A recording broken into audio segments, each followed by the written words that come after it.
Hi, Jim here, and you're listening to the Honest Filmmaker podcast. This week, I'm talking to producer ZB Siwek. Hi, ZB, how you doing? I'm good. Thank you for having me on. You're welcome. So, producer, I often end up talking to a lot of directors. You seem to fit more in that producer category. You told me about a film that you put together called Merge, made up from short films. So let's start by telling me a little bit about that. Sure. So first of all, I mainly work in an executive producing capacity and also as a distributor now, as of a few months ago. But I've also produced some of my own films as well. One of the films that I've more recently distributed was called Merge. As you mentioned, it's a short film anthology. It's a combination of 6 sci-fi films that we've packaged into a feature film, which we've released just a couple of weeks ago. And in the first week of it being out on Prime Video, went to number 6 in the top 10 films on Prime Video UK, which was really sort of nice to see short films up there for once. So yeah, it was a pretty great experience doing that. And yeah, we're currently looking at distributing some more short film anthologies as well. Right. Okay. So lots of different things to dig into there. So let's start with because you've got a lot of short films on your IMDb page. So are all of the short films that are in Merge ones that you've been involved in production of? No. So this is the 5th short film anthology that I've done. There were a couple of previous ones where I was involved as the main producer, as an executive producer in some of those. In Merge, I've actually wasn't involved in the making of any of those films. I was only involved in, I found the films, thought they'd be connected nicely into one feature-length anthology. So I got in touch with the filmmakers. We made a distribution deal, and I've been distributing that anthology. Right. And do those films, what is it they share? Do they share a common story thread or just a bit of DNA? What's the kind of link between them all? Yeah, really, it's mainly the genre, the style of film. So this sort of common theme. It's a sort of sci-fi film, but it's got quite a lot of themes of AI kind of taking over the way that we see humanity and sort of the lines between that technology and humanity blurring. Really, the reason why I started doing this was to give short films a bit more of a longer lifespan, because most short films don't make any money whatsoever. And that's because they're just too short to monetize. So what I decided to do last year was to package them into feature-length anthologies, distributing them as feature-length product. And because of that, they're able to go to, say, the top 10 movies on Prime Video, which just a short film would never be able to do. Yeah, no, it's a smart move. And also, it's something I hadn't considered, in that if you've got short films that are 10 to 15 minutes long, you might get lucky and those end when that advert plays, which then gets the person watching to then go, oh, I'm up for another, almost like episodic storytelling. Amazon, number 6 on the Amazon chart. What did you do? What did the people behind the films do to make sure it hit that number 6 spot? Yeah, I mean, there were a couple of things. So first of all, we went down sort of the self-distribution route, in the sense that we got the film onto Prime Video via FilmHub, which we used as our aggregator. I know they kind of brand themselves as a distributor, but really they're more of an aggregator at the moment. And so we use them to get our film up there. I think the way that we packaged the film was really important. And I think that's something, when filmmakers think about marketing, they mainly think about promoting the film once it's done, whereas a big part of the marketing is packaging it in a way and sort of positioning it in a way in the market that makes sense. So for us, the 2 main things was the poster and the trailer. And with both of those, we were really positioning it as a action sci-fi film that could be up there with the blockbusters, and that poster would hold up over there with some of the big blockbuster films. So, one of the short films had a scene where a plane crashes into a building and the building collapses. The CGI was just about good enough that for a short film, they were like, okay, this is good. Let's put that at the very beginning of the trailer. Let's have that, collapsing building right there on the poster. And I think those 2 elements were one of the things that I would attribute the most to the success of the film and getting it up. Okay. And how much did you reveal that it was an anthology in the description, in the poster, all that kind of stuff? Was it, because I guess I'm making, and I've done an anthology film myself, I guess my fear when we've done an anthology is that it might turn viewers off. They might go, oh, well, that's not feature film. It's lots of little films. I'm not interested. Am I making an assumption? Were you upfront about it being an anthology, or did you kind of make it look like a mix between the two? Yeah, so we use the word anthology on IMDb. I think the way that because on Amazon, I mean, you get the you get the trailer, the poster, and you get to have one sentence description. Like that's Yeah. it, right? Like there's nowhere to explain exactly what it is.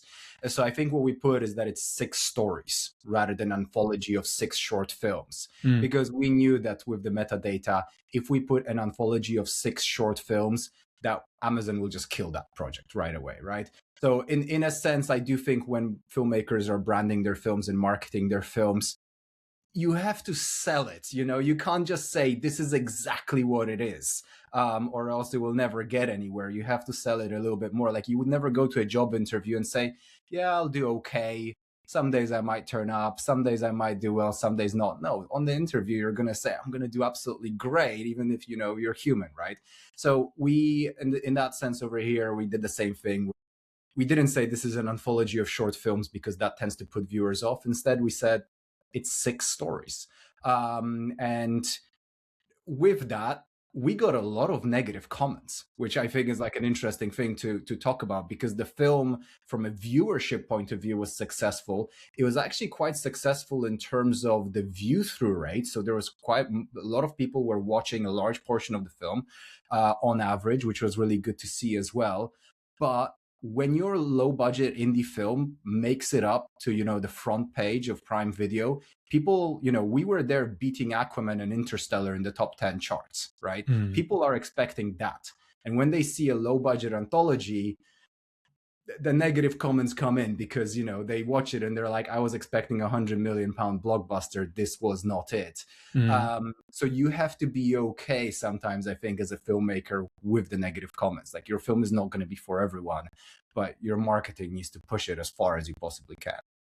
Yeah, absolutely. And it is a tough one, because if you've got somebody, like, I'm really proud of the poster work. We've got a guy who creates our posters.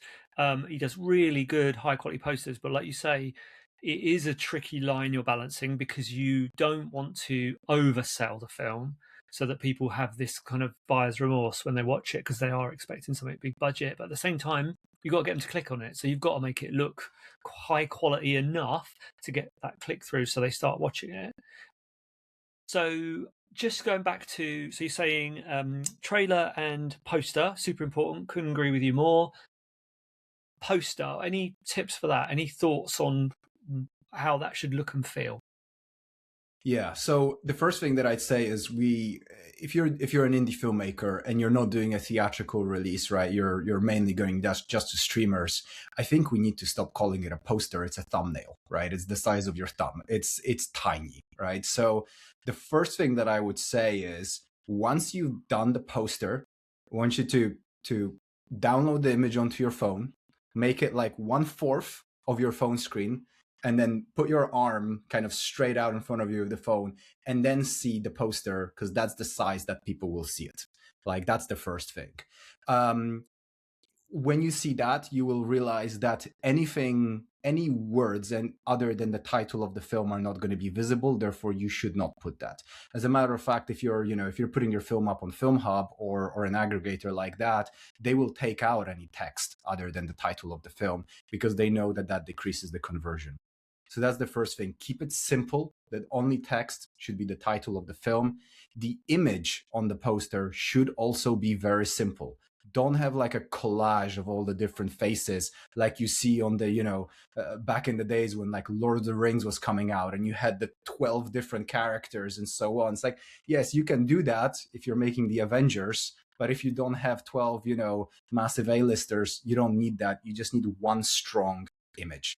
And that image needs to position your film in a way that somebody who is your core audience would want to watch it. So if you're making a horror film and you're really, your core audience is people who want like a really kind of like gory or scary or whatever it might be type of horror film, you need to have that picture on there that's really going to get people to watch it. If you have a monster in your film, that monster needs to be on the poster, you know, like, so you have to put that. But what I'd say is the most important thing is testing the poster, because no one will be able to tell you. Like, if you create 4 different versions of the poster, there's no expert in the world that will be able to tell you which one is going to perform the best. But for about $50 to $100, you can figure it out yourself. So what I like to do is run a meta ads test, where I run a campaign, put a $50, literally $50, the 4 different posters that I'm testing, which position the film slightly differently. And I see which one, and the end goal of that ad is to get people to give me their email addresses. Whichever one gets the most email addresses is the winner. And that's the poster that I use. So I think we as filmmakers, we need to get more used to this idea of testing those posters. Mm-hmm. Yeah, so those would be my biggest kind of pieces of advice for people when they're creating their poster. Yeah, definitely agree. I think the other option you've got, depending on how many subscribers you've got and how big your audience is you could do YouTube A/B testing with thumbnails and see which one they respond to on a trailer. The other thing I would add to that is, when you get your poster or your artwork designed, make sure it looks good in landscape, because a lot of the time that might be how it's going to appear on these streaming platforms. It isn't always going to be poster shaped. So you need to have that same magic, simple image, awesome title, but in a landscape framing, so that it works on those platforms. So also something else. So you've done a bit of crowdfunding, is that right? Mm-hmm. Yep. Yeah. So how did you find that? What give us some tips on crowdfunding? Yeah. So crowdfunding has become more and more difficult.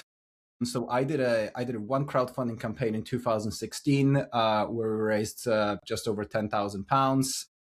Found that relatively easy. Then I did another crowdfunding campaign in 2018 where we were trying to raise £30,000, and we did, but that was a lot more challenging. And then after that point, I was working as an executive producer, as a coach on crowdfunding campaigns for other filmmakers. And I saw that it has become definitely more and more difficult as time went on. There was this one year in 2020 where crowdfunding was pretty simple because everyone was giving quite a lot away to artists because of COVID. Everyone was on their phone all day, so that made crowdfunding easier. But it is getting more and more challenging. What I'd say is, for most people who are crowdfunding, they treat it as a sort of donation and almost like a begging exercise, right? Please give me money for my film. And that is a sure way to have a not successful crowdfunding campaign.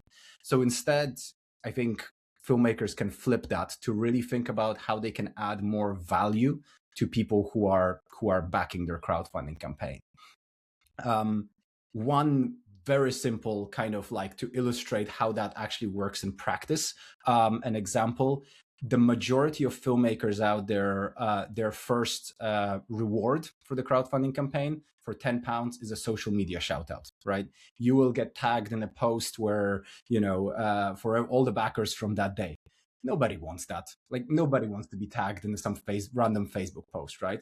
So what I teach filmmakers who are crowdfunding to do instead is to say, we will promote any link to your IMDb or your trailer or anything that, or your website, to your company, whatever it might be, we will promote it on our socials for that £10. So suddenly you're getting £10 for an advert across their socials. You might get a customer out of that. You might get some exposure out of that. And suddenly it feels like, oh, that's actually worth it. Like that's something, I'm getting something in return. So have a think about in your rewards, how you can add value. Like for the, £100 to £500 or dollar rewards, ask yourself, what can we throw in there? Do we know someone on our team who has an Airbnb who can say, I'll give you, a rental of that Airbnb for 2 days that you can put up as a reward? Or things that people genuinely really want. Think about it more as what can people buy on this crowdfunding campaign rather than how much can people donate? And I think that's really one of the only ways to have successful crowdfunding campaigns at this point. Yeah, that all sounds interesting, and I can see how that would work as well. I guess if you had somebody on the team who could draw beautiful pictures, you could get someone to do a portrait or whatever. But yeah, I guess offering them something unique and that's got a higher cash value if you were to buy it, but it's kind of like an in-kind thing, seems to make sense. And I also noticed, so on these you said you're an executive producer role, and we know from big budget films sometimes that's a meaningless title. Sometimes that's I'm famous and I want an executive producer role. But for you, what does that mean? What is it? What's the exec producer role mean for you? Yeah, so it actually means quite a lot of different things on the different projects that I've been working on. For short films, I used to run a film fund, a short film fund at Cine Circle, where we are actually giving funding to short films. So I was coming on board as an executive producer to because I was actually giving the money from the fund. It was from my own company. And on top of that, I was there kind of advising them as well. Some of them were going to do crowdfunding campaigns, or, they were trying to do some self-distribution for their short films. So it was a providing money in an advisory role. For the majority of feature films, I come on board as an executive producer to either help advise on the funding process, helping filmmakers look for funding, structure their financing of the film in a way that makes sense, or in the distribution process. So there's quite a few projects that last year I took on that I was just helping essentially consult on the marketing and the distribution, because the filmmakers knew that they didn't want to go down the traditional distribution route or through sales agents and distributors, and instead wanted to self-distribute. So they were bringing me on board in an advisory role to really help them through that process. Okay, so sales and distribution is a huge part of filmmaking. I wish it wasn't, but it is. So where do you stand with that? And are you advising most people go Film Hub, go self-distribute, or are you sending them to aggregators? What's your plan there?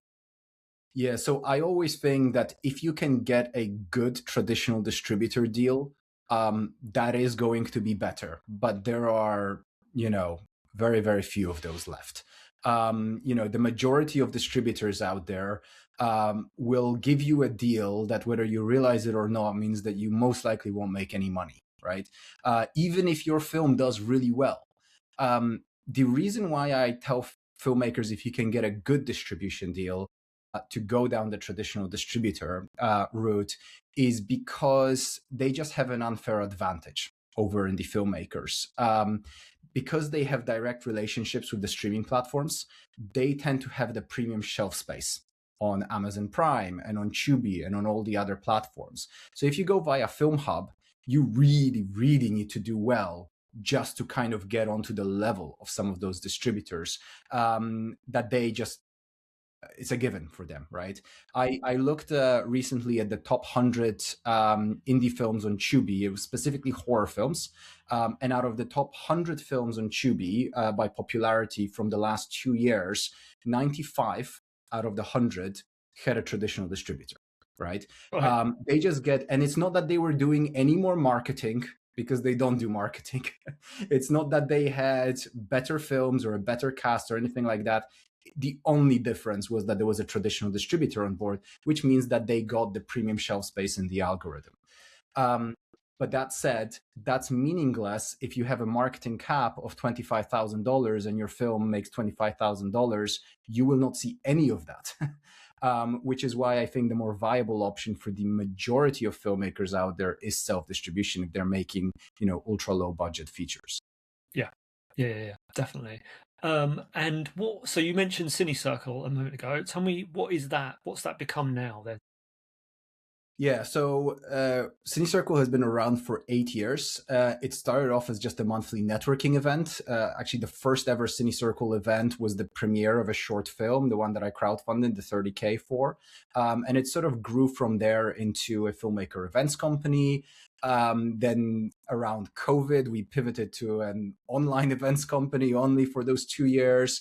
And now we're a hybrid of both. So but essentially, we are beyond events now. We run a short film fund. We now do short film distribution via anthologies. We help filmmakers market and distribute their films. But really, in essence, it's a company that helps filmmakers learn the business side of the industry. We help filmmakers fund, distribute their films, and build successful careers in a variety of different ways. And are you actively looking for short films? Should filmmakers with short films be barraging you with links to screeners? Yeah, so we have a submission on our website for short films. So if people want to be a part of one of our feature-length anthologies with their short films, they can submit the films on our website.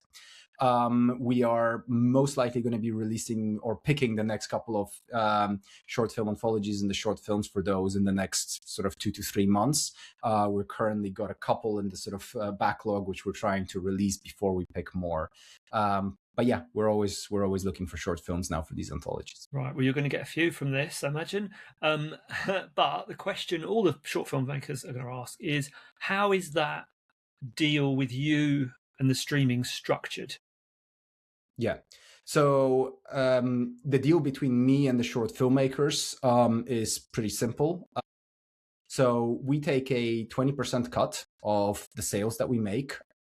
We also have a $1,000 marketing cap. So essentially, the first $1,000 goes to us, which is there to really for all the different expenses that we've got on our side, the upfront expenses of we need to create closed captions, we need to pay for a premium QC on Film Hub, we need to put together a trailer for the film. We always run a bit of ads for that trailer, posters, things like that. So we've got these upfront costs that cost about $1,000.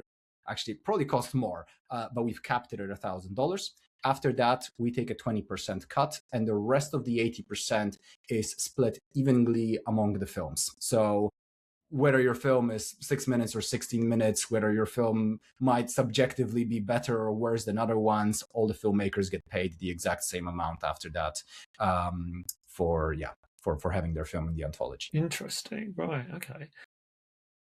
So looking back on all the shorts you've been involved in and now these anthology films and Cine Circle, what do you wish you'd known when you started in the world of filmmaking?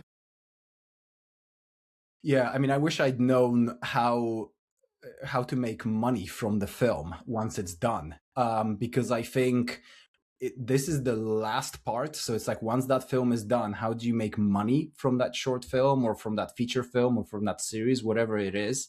Knowing that helps you understand how to successfully kind of engineer the entire process. I think most filmmakers don't understand that. And because they don't understand that, even if they can't get funding because they can't convince investors that they'll be able to make their money back because they don't know how to make the money back because they've never done it. Or if they manage to, kind of get an investor on board, they most likely lose the money. So I really wish that I knew how that sales and distribution part and marketing of films worked earlier on so that I could get to where I am right now quicker.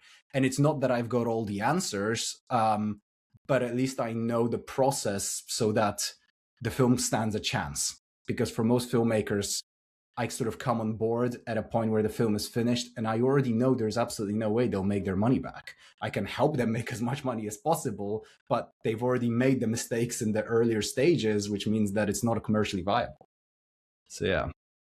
So then in that case, if someone's about to make a short film now and they're at the idea or script stage, what's your advice there? So for short films specifically, it's important to note that short films will not make money in the traditional sense of they will not turn a profit. If they do, it will be an absolute miracle, right? Because, a short film might cost $10, $20, $30,000 to make. To get that, you have to win a pretty big short film festival, or big film festival within the short films category, like Sundance, etc., Toronto, and because then you can get on the map for short film sales agents such as What Media, for example. They do, they sell short films, and then you might have a chance at making a profit. But they, a sales agent like What Media, I think they take like 20 short films a year, and they are, you got to win an Oscar basically to be represented by them. So they won't make a profit, but they can make some money. Like most filmmakers, most short films make no money whatsoever, right? There are ways to actually make some money. So what should filmmakers be thinking about? It always helps to have known cast, and actually that is easier for short films than it is for features, because the second you have a feature film, the known actors, they want a higher fee, they need to be there for quite a long time, they know that that feature film is marketable and so on, therefore they will charge you a really, really high fee. I mean, I've worked on short films before where there's relatively known actors, for example, like British actors, and they were working for £100 a day, because it's not a money thing for them. They want to be involved in that project, and if they're not in the middle of a feature film or a commercial shoot or something like that, they'll say, sure, I might as well keep myself busy, might be a fun project. And a little tip of getting them on board, it's easier when it's closer to the shoot, because then they know they won't be busy with other work, right? If you tell a known actor, hey, let's shoot something in 4 months, they'll say, come back to us 4 weeks before, when we know we won't have other jobs. So get some known actors, but also like know why you're making the short film, because if you're making it to make money, that's it's just not going to work. Know what your end goal is, right? Because I think most filmmakers do a short film and they say, yeah, I want to add it to my portfolio and so on, but they're not being sort of direct enough with and honest enough with their own goals. So an example of this, for example, one of my first short films was called The Verge. It was like an action sci-fi short film. And my goal was I wanted to prove myself as a producer so that I can get hired as a producer on other projects. So I knew that I could, and a couple of writers sent me their scripts for short films, and I was sort of picking which one I wanted to produce. And there was one which was an excellent script, but it was 2 actors in the room, right? And I knew that this film could win an Oscar, and it wouldn't mean anything for me as a producer, because all I did was put 2 actors and a camera operator in the room, right? The director and the actors will get all the glory, none for me. So instead, I decided to make a short film with VFX, with action sequences, with fight sequences, with complex locations, things like that, a rain machine, all these different things to really prove, hey, I can produce a complex shoot. And I did that. And then a couple of weeks later, I got hired by Warner Brothers to produce some of their music videos, because they went, if he can do that on such a low budget, he can definitely produce some of our, music videos. So be intentional with why you're making that short film and what your specific end goal is, because I think that will help a lot. Lovely.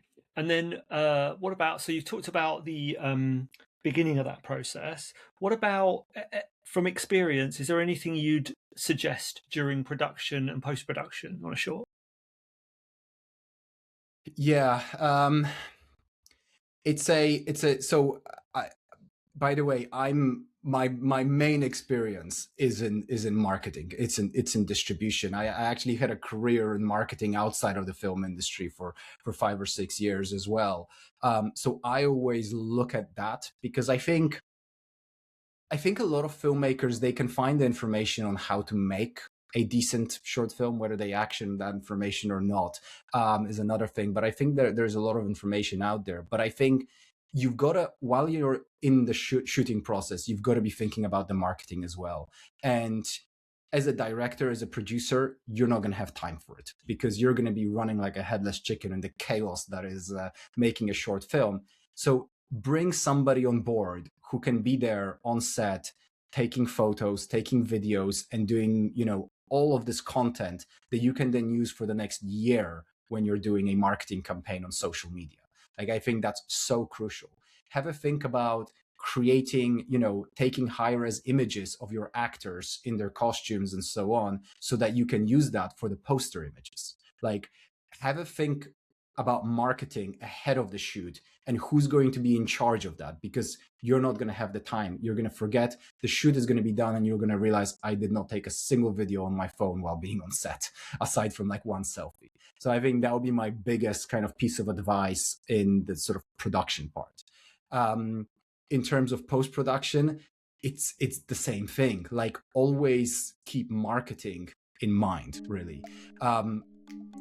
I am not going to be an expert into giving advice on how to best edit or color grade a film, so I'm going to stay away from that advice and kind of focus on that marketing aspect.